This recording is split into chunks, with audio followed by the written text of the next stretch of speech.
तो साइंटिस्ट आगे अपनी एक्सरसाइज 9.4 का थर्ड क्वेश्चन स्टार्ट करेंगे। थर्ड क्वेश्चन के स्टेटमेंट के अकॉर्डिंग देखिए, हमें इसके अंदर कुछ फंक्शंस दे रखे हैं जिनका हमें इंटीग्रेशन फाइंड करना है। तो थर्ड क्वेश्चन का जो सबसे पहले फर्स्ट पार्ट है वही सोल्व करते हैं इसके अंदर। तो इसकी स्टेटमेंट नोट करना आप। थर्ड क्वेश्चन का जो फर्स्ट पार्ट है इसके अंदर आपको फंक्शन दे रखा है इंटीग्रेशन करने के लिए dx अपॉन 1+2 इंटू एक्स की पावर 4। ठीक है, इसका आप सॉरी यहाँ पे 3x दे रखा है, 3x दे रखा है, 3x अपॉन 1+2 इंटू एक्स की पावर 4 dx। x के रिस्पेक्ट में आपको इसका इंटीग्रेशन फाइंड करना है। तो बिल्कुल इजी क्वेश्चन है साइंटिस्ट, इसके अंदर देखना आपको क्या करना है, इंटीग्रेशन करना है 3x अपॉन 1 प्लस ये 2 इंटू ये जो x की पावर 4 है ना, इसको आप लिख सकते हो एक्स स्क्वायर का स्क्वायर, ऐसा लिख सकते हो ना। एक्स स्क्वायर का स्क्वायर लिखेंगे तो x की पावर 4 ही बनेगा, और dx यानी कि x के रिस्पेक्ट में आपको इसका इंटीग्रेशन करना है। तो इसके अंदर देखिए साइंटिस्ट अब आगे क्या करेंगे, अब क्या करते हैं, मान लेते हैं कि अपना जो एक्स स्क्वायर है वो अपना टी के इक्वल है। ठीक है, अगर आपका एक्स स्क्वायर टी के इक्वल है तो दोनों साइड डेरिवेटिव कीजिए। बोथ साइड डेरिवेटिव करेंगे तो क्या हो जाएगा, डिफ्रेंशिएशन बोथ साइड करोगे तो आपके पास एक्स स्क्वायर का डेरिवेटिव 2x हो जाएगा इक्वल टू टी का डेरिवेटिव हो जाएगा D T upon D x, क्योंकि एक्स के रिस्पेक्ट में डेरिवेटिव करना है ना। यहाँ से आपके पास डी एक्स की वैल्यू निकलती है, डी एक्स की वैल्यू क्या निकलेगी, डी एक्स की वैल्यू निकलेगी डी टी अपॉन 2x। ठीक है, तो इसके अंदर वैल्यू पुट करते हैं, इंटीग्रेशन क्या बनेगा 3 इंटू एक्स, ये जो 3 है वो तो हम पहले से बाहर निकाल लेते हैं, कोई दिक्कत नहीं है, कोफिशिएंट है ना वो। तो एक्स अपॉन यहाँ बनेगा 1 प्लस 2, एक्स स्क्वायर की जगह टी पुट करेंगे, टी का स्क्वायर, तो ये हो जाएगा 2t square into D x, D x की जगह पुट करेंगे डी टी अपॉन 2x। ठीक है, तो x से तो अपना x कैंसिल हो जाएगा, कट जाएगा, इक्वल टू ये 3 है पहले से बाहर दे रखा है, और ये जो 2 है ये भी हम बाहर निकाल सकते हैं, क्योंकि ये भी तो इस टोटल के इंटू में 2 दे रखा ना, तो हम बाहर निकाल सकते हैं। और अपने पास ऊपर बचेगा अब D T upon 1+2t square, 1+2t square ये बचेगा। अब आपको इसका इंटीग्रेशन करना है। अब साइंटिस्ट आपने इस एक्सरसाइज के अंदर फॉर्मूले किए थे 1/a² प्लस एक्स स्क्वायर, इस तरीके से कुछ फॉर्मूले किए थे ना। तो यहाँ पे कहने का मतलब है कि एक्स स्क्वायर यानी कि टी स्क्वायर का जो कोफिशिएंट है वो 1 होना चाहिए। तो इसके अंदर क्या करेंगे, ये जो 3/2 है, 3/2 इंटीग्रेशन डी टी, अब नीचे से 2 कॉमन निकाल लेते हैं। अब नीचे से जब हम 2 कॉमन निकालेंगे तो ये तो 1/2 हो जाएगा, है ना, 1/2 हो जाएगा, ध्यान से देखना। और प्लस में यहाँ से 2 कॉमन निकालने के बाद ये टी स्क्वायर बचेगा, लेकिन जो हम यहाँ से 2 कॉमन निकाल रहे हैं वो अपना बाहर आ जाएगा, ये 1/2 हो जाएगा। ठीक है, तो अपने पास क्या बनेगा, बाहर तो बनेगा 3/2 हो जाएगा, और अंदर अपने पास बनेगा फंक्शन डी टी अपॉन, अपने को फॉर्मूले बनाने हैं ए स्क्वायर प्लस एक्स स्क्वायर वाले। आपको पता है ए स्क्वायर प्लस एक्स स्क्वायर वाले यही फॉर्मूले हमने इसी एक्सरसाइज के अंदर रीड किए हैं। तो 1/2 है ना, आप इसको लिख सकते हो 1/√2 का स्क्वायर, क्योंकि ए स्क्वायर तो तभी बनेगा, प्लस के अंदर टी स्क्वायर दे रखा है, टी स्क्वायर हो जाएगा। तो अब आपने इसके अंदर फॉर्मूले किए होंगे 1/a² प्लस एक्स स्क्वायर, इसके फॉर्मूला इसका जो फॉर्मूला होता है इंटीग्रेशन का क्या होता है, ये 3/4 तो देखो अपने पास पहले से मौजूद है, इनटू, अब यहाँ देखिए आपको फॉर्मूले क्लियर होने चाहिए। ठीक है, 1/a² प्लस एक्स स्क्वायर, यानी कि यहाँ पे एक्स का काम है वो ठीक कर रहा है, 1/a² प्लस एक्स स्क्वायर, इसका फॉर्मूला आपके पास होता है टेंजेंट इनवर्स एक्स अपॉन ए।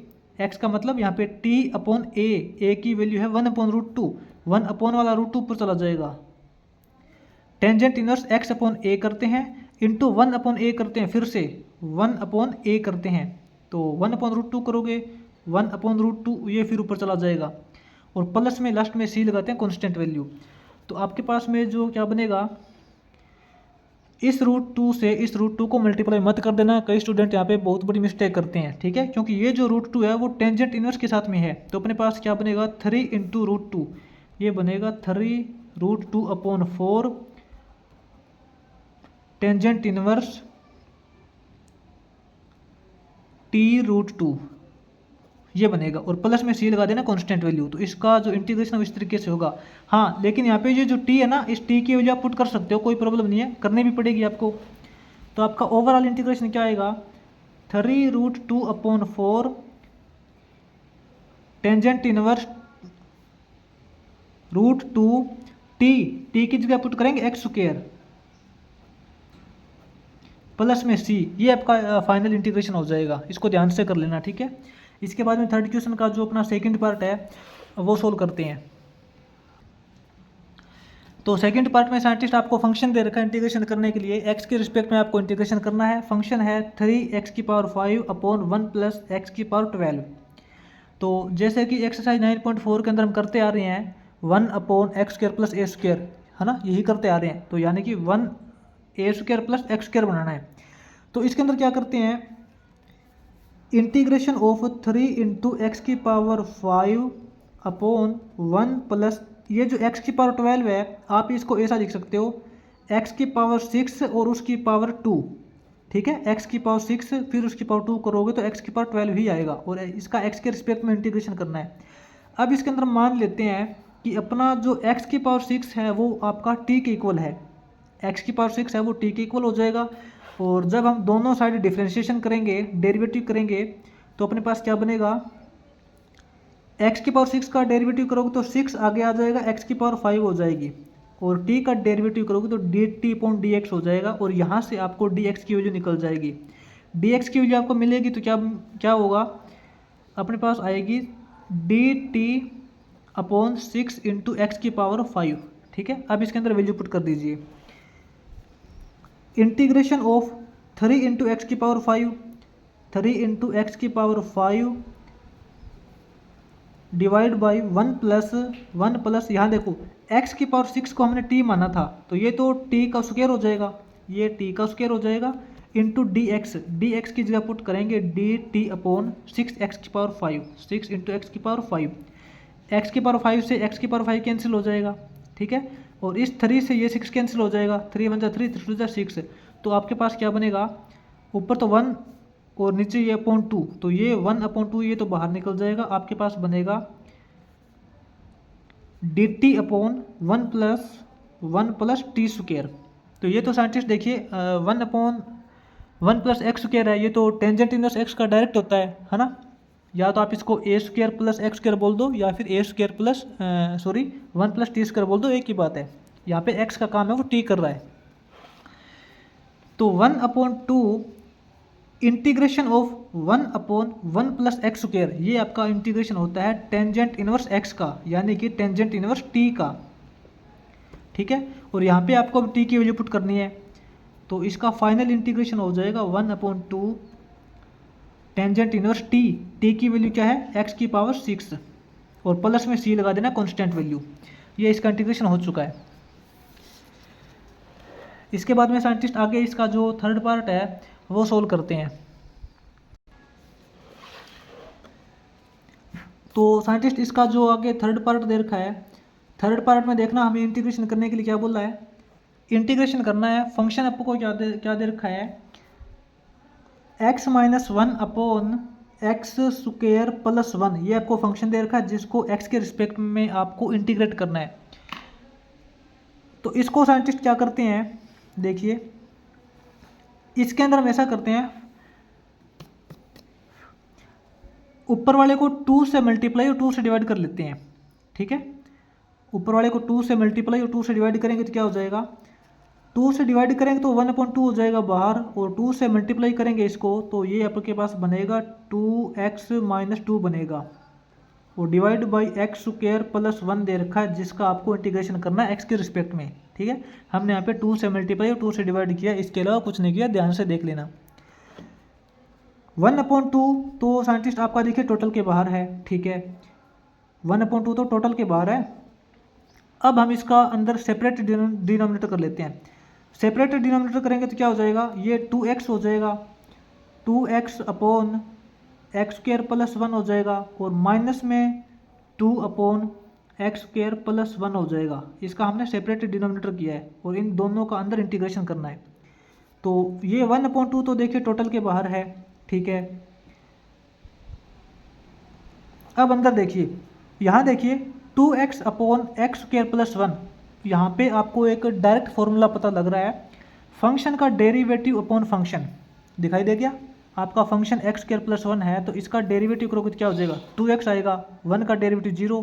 कहने का मतलब है कि इसका डेरिवेटिव दे रखा है ये वाला, तो फंक्शन का डेरिवेटिव अपॉन फंक्शन, इससे पिछली एक्सरसाइज के अंदर हम फॉर्मूले करके आए हैं कि जब आपका फंक्शन का डेरिवेटिव अपॉन फंक्शन होता है तो इसका डायरेक्ट इंटीग्रेशन होता है log ऑफ फंक्शन, यानी कि एक्स स्क्वायर प्लस 1, इसका इंटीग्रेशन तो हो चुका है, माइनस में। अब यहाँ देखिए 2 तो कोफिशिएंट है आपका, 2 तो कोफिशिएंट है, तो 1 अपॉन 1 प्लस एक्स स्क्वायर, इसका इंटीग्रेशन क्या होता है, 1 अपॉन 1 प्लस एक्स स्क्वायर का इंटीग्रेशन होता है टेंजेंट इनवर्स एक्स, ठीक है, और प्लस में सी है, प्लस में सी, तो ये इसका इंटीग्रेशन हो चुका है। आप अगर चाहो तो इस 1/2 के अंदर मल्टीप्लाई भी कर सकते हो, 1/2 के अंदर मल्टीप्लाई करोगे तो इसके डिवाइड में 2 लग जाएगा और ये 2 कट जाएगा, वरना आप इसको यहीं छोड़ सकते हो, कोई दिक्कत नहीं है, इसका इंटीग्रेशन हो चुका है। इसके बाद में आगे इसका जो फोर्थ पार्ट है वो नोट करते हैं।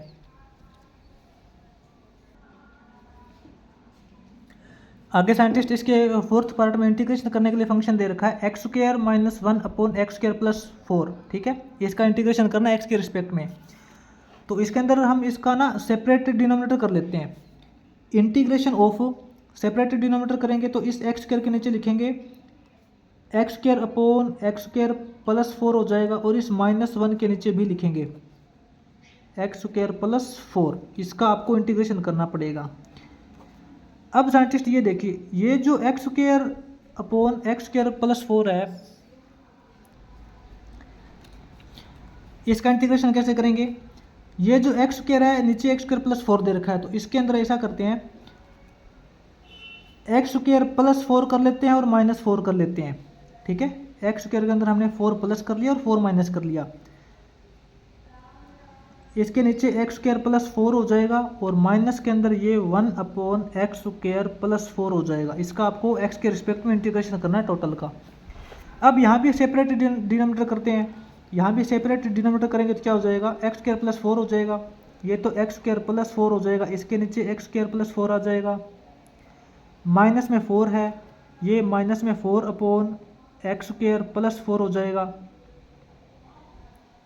ध्यान से देखना, ठीक है, और माइनस में ये 1 है अपॉन यहाँ एक्स स्क्वायर प्लस 4 हो जाएगा, इसका एक्स के रिस्पेक्ट में इंटीग्रेशन हो जाएगा। हर एक स्टेप को अच्छे से ध्यान से देख लेना कहाँ क्या प्रोसेस की है। अब यहाँ तो देखो अपने पास क्या है, x square plus 4 upon x square plus 4 है, ये तो अपने पास कट जाएगा, यहाँ तो बचेगा अपने पास 1, ठीक है। अब ये देखो यहाँ इसके नीचे भी एक्स स्क्वायर प्लस 4 है, इसके नीचे भी एक्स स्क्वायर प्लस 4 है, तो ऊपर वालों को जोड़ देंगे, -4 -1, तो ये तो अपने पास माइनस का 5 अपॉन एक्स स्क्वायर प्लस 4 हो जाएगा। इस टोटल का आपको इंटीग्रेशन करना है एक्स के रिस्पेक्ट में। तो ये जो x है, सॉरी ये जो 1 है, इस 1 का तो इंटीग्रेशन आपको पता है डायरेक्ट x हो जाएगा, इसका इंटीग्रेशन तो x हो चुका है, माइनस के अंदर इसका इंटीग्रेशन करेंगे, ये जो 5 है ये तो बाहर हम कॉमन, ये तो बाहर निकाल लेंगे और इंटीग्रेशन करना पड़ेगा अपने को 1 अपॉन एक्स स्क्वायर प्लस 4 का, इंटीग्रेशन करेंगे एक्स स्क्वायर प्लस 4, ये जो 4 है इसको लिख सकते हैं 2 का स्क्वायर। हर एक स्टेप को ध्यान से देख लेना, बार बार बता रहा हूँ, ठीक है ना। यहाँ x हो जाएगा माइनस में 5 इंटू, यहाँ देखिए इसका इंटीग्रेशन क्या हो जाएगा, आप फॉर्मूला याद कीजिए 1 अपॉन एक्स स्क्वायर प्लस ए स्क्वायर, इसी एक्सरसाइज के अंदर हमने फॉर्मूला किया था 1 अपॉन एक्स स्क्वायर प्लस ए स्क्वायर का, जो हम इंटीग्रेशन करते हैं तो वो आपका आता है टेंजेंट इनवर्स एक्स अपॉन ए इंटू 1 अपॉन ए आता है। ध्यान से फॉर्मूला क्लियर है तो कोई दिक्कत नहीं आएगी, ठीक है ना। तो 5 इंटू, यहाँ देखिए 1 अपॉन एक्स स्क्वायर प्लस ए स्क्वायर है, ए की वैल्यू यहाँ पे 2 है, तो इसका डायरेक्ट इंटीग्रेशन क्या हो जाएगा, टेंजेंट इनवर्स एक्स अपॉन ए इंटू 1 अपॉन ए, यानी कि 1/2 हो जाएगा, ठीक है। और इसका इंटीग्रेशन कंप्लीट हो चुका है, प्लस में सी लगा देना कांस्टेंट वैल्यू, तो अपने पास क्या आएगा, x माइनस में 5 इंटू 1 करोगे ये 5 टेंजेंट इनवर्स x अपॉन 2 आएगा, और ये जो 2 है ये यहाँ 5/2 लगेगा, x minus 5/2 into tangent inverse x upon 2, और प्लस में सी लगा देंगे कांस्टेंट वैल्यू। तो इसका इंटीग्रेशन इस तरीके से होगा, ठीक है। दोबारा से बोल रहा हूँ, इसके हर एक पार्ट को ध्यान से देख लेना क्लियरली, कहाँ हमने क्या प्लस किया है, क्या माइनस किया है, कौन से पार्ट के अंदर हमने सेपरेट डिनोमिनेटर किया है, वगैरह वगैरह। इसके बाद जो अपना थर्ड क्वेश्चन का लास्ट पार्ट है, फोर्थ पार्ट, वो सोल्व करते हैं। Sorry, fifth part. Fourth part तो सोल्व कर लिया, इसके बाद में इसका जो फिफ्थ पार्ट है वो सोल्व करेंगे।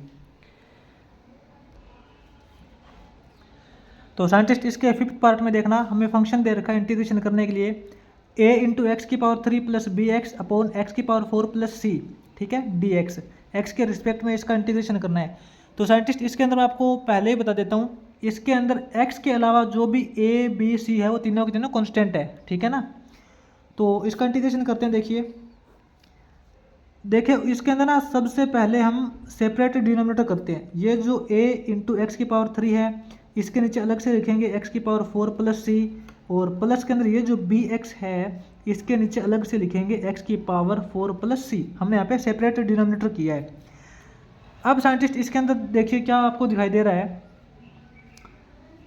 आप मान लेना कि ये आपका एक अलग इंटीग्रेशन है, प्लस में ये आपका एक अलग इंटीग्रेशन है, दोनों का मतलब यहाँ तो इकट्ठा इंटीग्रेशन दिखाई दे रहा है, ठीक है। और हम यहाँ पे इनका अलग अलग इंटीग्रेशन करते हैं, कोई दिक्कत नहीं है। a इंटू एक्स की पावर 3 अपॉन एक्स की पावर 4 प्लस सी, ये तो इसका इंटीग्रेशन हो जाएगा, प्लस में इसका इंटीग्रेशन हो जाएगा b into x upon x की पावर 4 प्लस सी, ठीक है। दोनों का इंटीग्रेशन x के रिस्पेक्ट में कर रहे हैं। ये तो साइंटिस्ट बिल्कुल ईजी है। इसके अंदर क्या करते हैं, इसको 4 से मल्टीप्लाई और 4 से डिवाइड कर देते हैं। इसको 4 से डिवाइड करेंगे तो ये तो 1/4 हो जाएगा, ठीक है। और इसको 4 से मल्टीप्लाई करेंगे तो ये हो जाएगा 4a, और ये जो a है इस a को बाहर निकाल लेते हैं, कोई प्रॉब्लम नहीं है। तो ये हो जाएगा 4 इंटू एक्स की पावर 3 अपॉन एक्स की पावर 4 प्लस सी हो जाएगा। और प्लस के अंदर यहाँ अब इसका इंटीग्रेशन कैसे करेंगे, ये जो बी एक्स दे रखा है बी एक्स डिवाइड बाई ये जो एक्स की पावर 4 है ना, इसको हम लिख सकते हैं एक्स स्क्वायर का स्क्वायर प्लस में सी, ठीक है। ये तो इंटीग्रेशन हो चुका है। ये तो देखिए a/4 है, ठीक है। अब यहाँ देखिए 4 इंटू एक्स की पावर 3 है ना, यहाँ पे एक्स की पावर 4 है, तो फंक्शन का डेरिवेटिव अपॉन फंक्शन वाला फॉर्मूला आपको यहाँ पे दिखाई दे रहा है। क्योंकि मान ये जो आपका नीचे वाला फंक्शन है इसका डेरिवेटिव करोगे तो क्या आएगा, 4x की पावर 3 आएगा ना। इसका डेरिवेटिव 4x की पावर 3 लेके आने के लिए ही हमने इसको 4 से मल्टीप्लाई और 4 से डिवाइड किया था। तो ये तो बिल्कुल ईजी है, फंक्शन का डेरिवेटिव अपॉन फंक्शन। तो इसका तो डायरेक्ट इंटीग्रेशन होता है log of function, log of function यानी कि x की पावर 4 प्लस सी। ये तो इसका इंटीग्रेशन हो चुका है। इसका इंटीग्रेशन करना बाकी है प्लस में। इसका इंटीग्रेशन कैसे करेंगे, इसमें साइंटिस्ट आप ऐसा मानो कि आपका जो एक्स स्क्वायर है वो टी के इक्वल है, ठीक है। इसके अंदर मान लेते हैं कि आपका जो एक्स स्क्वायर है वो टी के इक्वल है। तो इसके अंदर दोनों साइड डेरिवेटिव करेंगे तो ये आपका 2x हो जाएगा, ये आपका dt अपॉन dx हो जाएगा, ठीक है। तो यहाँ से आपके पास जो dx की वैल्यू है, यहाँ पे जो dx होता है ना, यानी कि x के रिस्पेक्ट में हम इंटीग्रेशन कर रहे हैं। आप इसको तो भूल ही जाओ क्योंकि इसका तो इंटीग्रेशन हो चुका है, सिर्फ और सिर्फ इसका इंटीग्रेशन कर रहे हैं। इसका इंटीग्रेशन करने के लिए इस एक्स स्क्वायर को t मान रहे हैं, तो यहाँ से dx की वैल्यू अपने पास आ जाएगी dt अपॉन 2x, ठीक है। तो इसके अंदर वैल्यू पुट करते हैं, bx अपॉन एक्स स्क्वायर की जगह t पुट करेंगे, ये टी स्क्वायर हो जाएगा प्लस में c हो जाएगा, इंटू dx की जगह पुट करेंगे dt अपॉन 2x। तो यहाँ से x आपका कैंसिल हो जाएगा, ठीक है। ये a/4 है इंटू लॉग ऑफ एक्स की पावर 4 प्लस में c है, प्लस में यहाँ देखिए ये जो 2 है ना, इसके टोटल के इंटू में 2 है, तो ये तो 1/2 आपको बाहर निकल जाएगा। और आपका इंटीग्रेशन क्या बचेगा, b जो है ये भी b को बाहर निकाल लेते हैं, ठीक है। ये तो b को कांस्टेंट है ना, इस b को भी बाहर निकाल लेते हैं, b/2 हो जाएगा। अंदर अपने पास बचेगा dt upon T square plus c। ये जो साइंटिस्ट c है ना वो 1 नहीं है, अगर यहाँ पे 1 होता तो 1 प्लस टी स्क्वायर यानी कि टेंजेंट इनवर्स का डायरेक्ट फॉर्मूला लग जाता। लेकिन हमें यहाँ पे फॉर्मूला बनाना है x square plus a square वाला, ठीक है। तो यहाँ पे जो c है इस c को हम लिख सकते हैं रूट सी का स्क्वायर, क्योंकि हमें यहाँ पे फॉर्मूला बनाना ना 1/x² + a², क्योंकि आपने इसी एक्सरसाइज के अंदर फॉर्मूला किया था। फॉर्मूला क्या किया था कि 1/x² + a² होता है, तो इसका इंटीग्रेशन क्या होता है, इसका इंटीग्रेशन होता है tangent inverse x/a into 1/a। ठीक है, तो यहाँ पे जो x का काम है वो तो t कर रहा है और a का काम है वो c कर रहा है। बात तो एक ही है, मैंने आपको फॉर्मूला क्लियर कराने के लिए ये फॉर्मूला यहाँ पे नोट किया है। तो इसका इंटीग्रेशन ये तो देखो अपने पास हो चुका है, ये तो आपके पास a/4 चलता आ रहा है log of x⁴ plus c, plus में ये जो b/2 है ये कांस्टेंट वैल्यू है। अब यहाँ देखिए 1/ आप मान के चलो कि x² प्लस a² है, x² प्लस a², इसका इंटीग्रेशन क्या होता है 1/a, यानी कि 1/a, a का काम यहाँ पे √c कर रहा है, 1/√c into tangent inverse x/a। कहने का मतलब क्या है, यहाँ पे t का काम x का काम t² कर रहा है ना, 1/x² + a² होता है ना, तो यहाँ पे x यानी कि t/a, a का काम √c कर रहा है। तो ये आपका कंप्लीट इंटीग्रेशन हो चुका है। और प्लस में c लगाते हैं कांस्टेंट वैल्यू, तो थोड़ा साइंटिस्ट यहाँ पे ध्यान से लगाना, आप बड़ा c लगा देना, कैपिटल C कर देना, क्योंकि जो स्मॉल c है वो तो इसने फंक्शन के अंदर खुद दे रखा है ना, इसके अंदर a b c जो दे रखे थे ना, तो c तो इसने खुद दे रखा है फंक्शन के अंदर, तो हम यहाँ पे प्लस का कांस्टेंट लगाते हैं ना लास्ट में, तो इसको हम कैपिटल कर देंगे, कोई प्रॉब्लम नहीं है। तो इसका इंटीग्रेशन हो चुका है, बस आपको यहाँ पे t की वैल्यू पुट करनी है। इसका इंटीग्रेशन तो हमने अलग ही किया था ऊपर वाले का, ये जो हमने t माना था ना, ये हमने सिर्फ और सिर्फ इस दूसरे वाले पार्ट का इंटीग्रेशन करने के लिए इसको t माना था, इधर वाले का तो इंटीग्रेशन पहले ही हो चुका है। तो अपना क्लियर इंटीग्रेशन क्या आएगा final, a/4 into log of x⁴ plus c plus b/2। ठीक है, इस b/2 के आप अंदर मल्टीप्लाई भी कर सकते हो, अदरवाइज ऐसा छोड़ सकते हो, कोई दिक्कत नहीं है।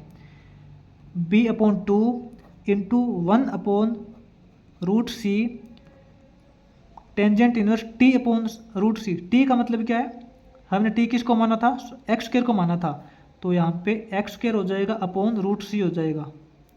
ठीक है, ये तो कंप्लीट फंक्शन का इंटीग्रेशन हो चुका है। और प्लस में कैपिटल C लगा देना, थोड़ा सा बड़ा, ताकि हमें पता लगना चाहिए कि ये जो C है वो अलग है, जो हम हर एक क्वेश्चन को सोल्व करने के बाद में लास्ट में लगाते हैं। ठीक है, तो ये साइंटिस्ट आपका इसका जो 5th पार्ट है इसका इंटीग्रेशन हो जाएगा। इसको ध्यान से देख लेना, हमने कहाँ से कहाँ किया है, इसका इंटीग्रेशन तो यहीं पे हो चुका है। इसका इंटीग्रेशन अलग से करने के लिए हमने यहाँ पे x² को t माना था, कोई प्रॉब्लम नहीं है, ध्यान से इसको कर लेना। ठीक है, तो इसका जो ये 3rd क्वेश्चन है वो भी कंप्लीट हो जाएगा।